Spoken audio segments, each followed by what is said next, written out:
¿Es posible que la prisión más segura del mundo fuera derrotada por 3 hombres y una balsa de impermeables? Durante 60 años, el FBI nos dijo que los hermanos Anglin murieron en las gélidas aguas de Alcatraz. Pero una fotografía prohibida tomada en Brasil y una carta manuscrita que llegó décadas después, sugieren que la historia oficial es una mentira.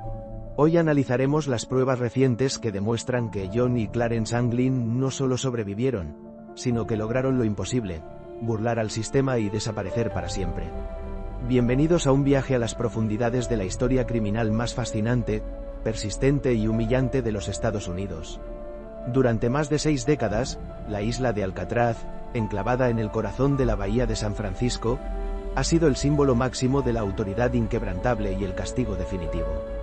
Rodeada por aguas gélidas con temperaturas que promedian los 10 grados centígrados y corrientes traicioneras que pueden arrastrar a un nadador experto hacia el océano abierto en cuestión de minutos, esta fortaleza fue diseñada con un solo propósito: que nadie, bajo ninguna circunstancia, pudiera salir de ella sin una orden de libertad firmada. Alcatraz no era solo una prisión, era una declaración psicológica de que el sistema siempre gana. Sin embargo, la noche del 11 de junio de 1962, 3 hombres desafiaron esa lógica absoluta. Frank Morris y los hermanos John y Clarence Anglin se esfumaron de sus celdas de máxima seguridad, dejando atrás un rastro de ingenio que ridiculizó al Buró Federal de Prisiones. En sus camas, colocaron cabezas de maniquí meticulosamente fabricadas con una mezcla de jabón, papel higiénico y pintura real, coronadas con cabello humano recolectado del suelo de la barbería de la prisión para engañar a los guardias durante las rondas nocturnas. La versión oficial, sostenida por el FBI durante años, siempre fue la misma. Los prófugos se ahogaron y sus cuerpos fueron devorados por los tiburones o arrastrados al mar. Pero, ¿qué pasaría si esa conclusión fuera simplemente una cortina de humo para ocultar el mayor fracaso de seguridad en la historia del país? En los últimos años, han surgido evidencias que han hecho temblar los cimientos de esa teoría oficial. Desde una misteriosa carta manuscrita que llegó a la policía de San Francisco en 2013, hasta una fotografía granulada pero reveladora tomada en las profundidades rurales de Brasil en 1975. Hoy no solo vamos a contar la historia de una fuga, vamos a desglosar un análisis profundo de las pruebas prohibidas que sugieren que los hermanos Anglin no solo sobrevivieron a las aguas de la bahía, sino que lograron lo imposible: reconstruir sus vidas en Sudamérica, burlándose del sistema hasta el último de sus suspiros. Prepárate para cuestionar todo lo que creías saber sobre La Roca, porque la verdad podría estar escondida a miles de kilómetros de San Francisco. Para comprender cómo estos hombres pudieron sobrevivir en las selvas de Brasil, primero debemos analizar la magnitud de su genialidad técnica dentro de los muros de Alcatraz. No estamos hablando de delincuentes comunes movidos por el impulso, sino de estrategas que convirtieron la escasez en innovación pura. Los hermanos Anglin y Frank Morris pasaron meses cavando a través de los muros de hormigón de sus celdas, los cuales estaban debilitados por la humedad salina y el paso del tiempo. Utilizaron herramientas que parecerían ridículas para cualquier otro: cucharas de metal reforzadas con plata de monedas soldadas y un motor de aspiradora robado que transformaron en un taladro improvisado, cuyo ruido camuflaban con la hora de música de la prisión. Pero el verdadero golpe de maestro, el elemento que separa esta fuga de cualquier otro intento fallido, fue la balsa. Recolectaron más de 50 impermeables de la época, fabricados con un caucho vulcanizado extremadamente resistente, y los unieron utilizando el calor de las tuberías de vapor que corrían por el bloque de celdas. Esta no era una simple balsa inflable de juguete, era una embarcación de ingeniería casera diseñada para resistir el embate de las olas de la bahía. Fabricaron paletas de madera contrachapada y un sistema de inflado utilizando un acordeón concertina modificado. El nivel de detalle era tan obsesivo que incluso crearon chalecos salvavidas individuales. Este nivel de preparación sugiere una mentalidad de supervivencia a largo plazo. Si fueron capaces de construir una infraestructura náutica funcional bajo la vigilancia constante de los guardias más estrictos del mundo, la logística necesaria para cruzar una frontera internacional y establecerse en un continente diferente no parece una tarea imposible para ellos. La fuga no terminó cuando tocaron el agua. Ese fue solo el primer paso de un plan de escape continental que el FBI se negó a reconocer durante décadas para evitar el colapso de su reputación de invulnerabilidad. El punto de inflexión más dramático en este misterio ocurrió décadas después, cuando una fotografía privada salió a la luz pública, cambiando la narrativa para siempre. Esta imagen, supuestamente capturada en una zona remota de Brasil en 1975, muestra a dos hombres de mediana edad, con gafas de sol oscuras y un aspecto notablemente relajado, posando junto a un enorme hormiguero en un entorno rural. Durante años, esta fotografía fue un secreto guardado bajo llave por la familia Anglin, hasta que Fred Bricci, un amigo de la infancia de los hermanos y piloto involucrado en el tráfico de drogas en Sudamérica, la entregó antes de fallecer. Bricci afirmó bajo juramento que se encontró casualmente con Johnny Clarence en una granja brasileña. Según su relato detallado, los hermanos no vivían como fugitivos asustados, sino como hombres que habían encontrado la paz en el anonimato del campo sudamericano. Lo más impactante no es solo el testimonio de Bricci, sino el análisis forense moderno aplicado a la imagen. Expertos en antropología forense y reconocimiento facial han comparado minuciosamente la estructura ósea, la distancia entre los ojos, la línea del cabello y las proporciones de las orejas de los hombres en la foto con las fichas policiales originales de 1962. Los resultados fueron calificados como altamente probables. En la imagen, se observa a los sujetos con una piel curtida por el sol tropical, vistiendo camisas sencillas y mostrando una complexión física que encaja perfectamente con el envejecimiento natural de los Anglin.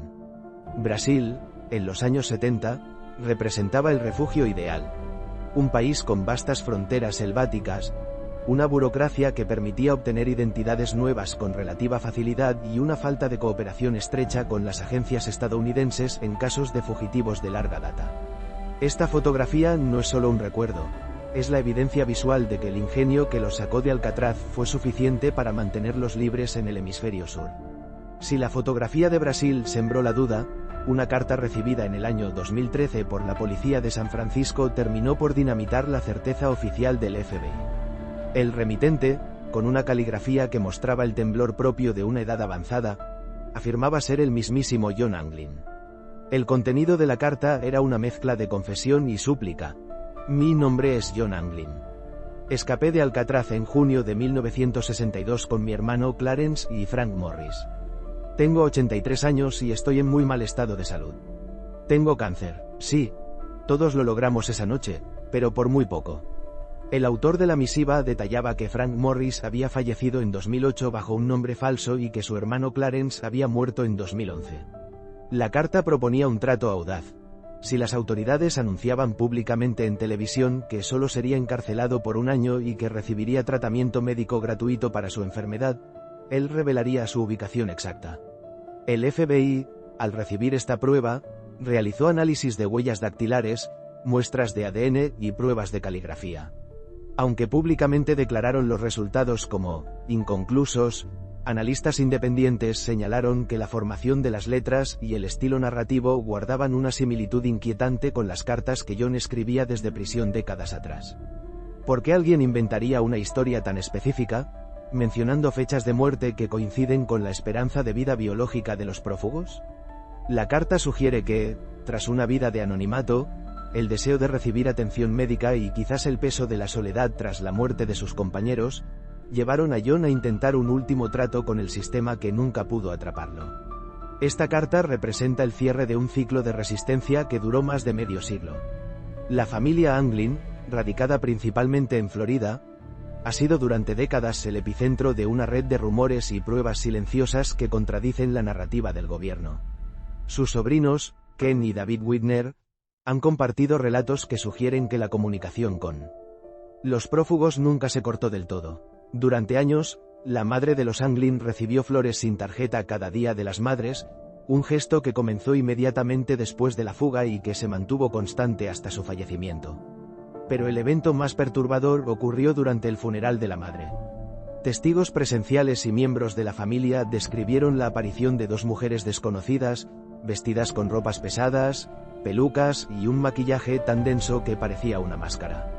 Estas figuras permanecieron en la parte posterior de la iglesia, llorando en silencio, y se marcharon en un vehículo oscuro antes de que nadie pudiera acercarse a ellas. La familia está convencida de que eran John y Clarence, utilizando sus habilidades de disfraz para despedirse de la mujer que los trajo al mundo. Además, existen registros de llamadas telefónicas misteriosas recibidas en la casa familiar donde nadie hablaba, pero se escuchaba el sonido característico de una conexión de larga distancia internacional. Los Anglin eran expertos nadadores desde su infancia en los pantanos de Florida, conocían cómo leer las corrientes y cómo conservar el calor corporal. La familia sostiene que un contacto externo, posiblemente relacionado con el pasado delictivo de los hermanos, los esperaba en la bahía con un bote a motor. El hecho de que el FBI nunca encontrara un solo cuerpo, a pesar de la intensa búsqueda y de que los restos humanos suelen salir a la superficie en la bahía, refuerza la teoría familiar de que los hermanos simplemente se mudaron de vida. Durante décadas, el pilar fundamental de la versión oficial fue la supuesta imposibilidad física de sobrevivir a las corrientes de la bahía de San Francisco. El FBI argumentaba que cualquier balsa improvisada habría sido succionada hacia el Pacífico. Sin embargo, en 2014, un equipo de científicos e ingenieros hidráulicos de la Universidad de Delft, en los Países Bajos, decidió poner a prueba esta teoría utilizando modelos computacionales de marea de alta precisión. Los investigadores recrearon las condiciones exactas de la noche del 11 de junio de 1962, introduciendo miles de partículas virtuales que representaban a la balsa desde diferentes puntos de salida. Los resultados fueron una revelación científica. Si los fugitivos hubieran lanzado su balsa exactamente a la medianoche, las corrientes no los habrían matado, sino que habrían actuado como una cinta transportadora perfecta hacia el norte, depositándolos cerca de Horseshoe Bay, justo al otro lado del puente Golden Gate. Este modelo científico encaja perfectamente con las pruebas físicas encontradas en la época. Una paleta de madera recuperada cerca de Angel Island y el informe de un automóvil robado en el condado de Marin esa misma madrugada por 3 hombres que coincidían con la descripción de los prófugos. La ciencia moderna no solo sugiere que la supervivencia era posible, sino que bajo las condiciones adecuadas de esa noche, era el resultado más probable. La imagen de 3 hombres luchando desesperadamente contra el mar es reemplazada por la de 3 estrategas que esperaron el momento exacto en que la naturaleza se pusiera de su lado para ejecutar su salida triunfal.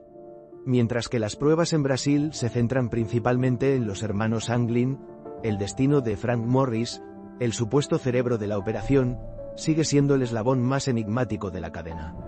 Morris era un hombre con un coeficiente intelectual superior al 130, un estratega nato que no dejaba nada al azar.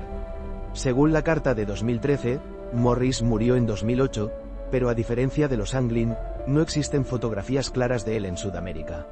Algunos investigadores sugieren que Morris, siendo un huérfano sin lazos familiares fuertes, fue mucho más efectivo a la hora de borrar su rastro.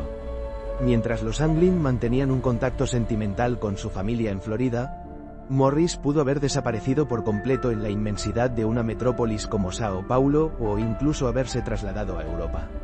La falta de pruebas sobre Morris no debilita la teoría de la supervivencia, al contrario, refuerza la idea de que el plan fue diseñado por una mente capaz de entender que el anonimato total es la única forma de libertad verdadera. Si Morris fue el arquitecto, los Anglin fueron los ejecutores, y es posible que en algún momento sus caminos se separaran para minimizar el riesgo de ser capturados. La ausencia de Morris en las fotos de Brasil podría ser simplemente el resultado de su disciplina superior para mantenerse oculto, una disciplina que mantuvo hasta su último aliento en algún lugar del mundo, lejos de las rejas de Alcatraz. Existe una teoría aún más oscura que explicaría por qué el FBI se ha negado sistemáticamente a aceptar las pruebas de Brasil: la posibilidad de que la fuga contara con ayuda interna. En 1962, Alcatraz estaba bajo una presión política inmensa debido a sus altísimos costos operativos. Una fuga exitosa era el último clavo en el ataúd de la prisión. Algunos historiadores sugieren que guardias corruptos pudieron haber facilitado los materiales para la balsa o incluso haber mirado hacia otro lado durante la noche crítica a cambio de dinero depositado en cuentas externas. Si los Anglin y Morris realmente llegaron a Brasil, es muy probable que tuvieran una red de apoyo que incluía identidades falsas y pasajes seguros, algo difícil de lograr para 3 convictos sin recursos. El hecho de que el FBI cerrara el caso en 1979, justo cuando las pistas sobre Sudamérica empezaban a ser más ruidosas, sugiere un deseo institucional de enterrar el asunto.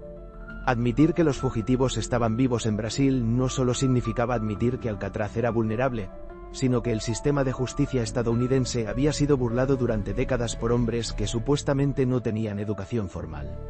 El encubrimiento no sería sobre la fuga en sí, sino sobre la incapacidad del gobierno para rastrear a 3 de los hombres más buscados del mundo en un país vecino. Las pruebas prohibidas de Brasil no son solo fotos, son el testimonio de un fracaso sistémico que el gobierno de los Estados Unidos prefiere no discutir en público.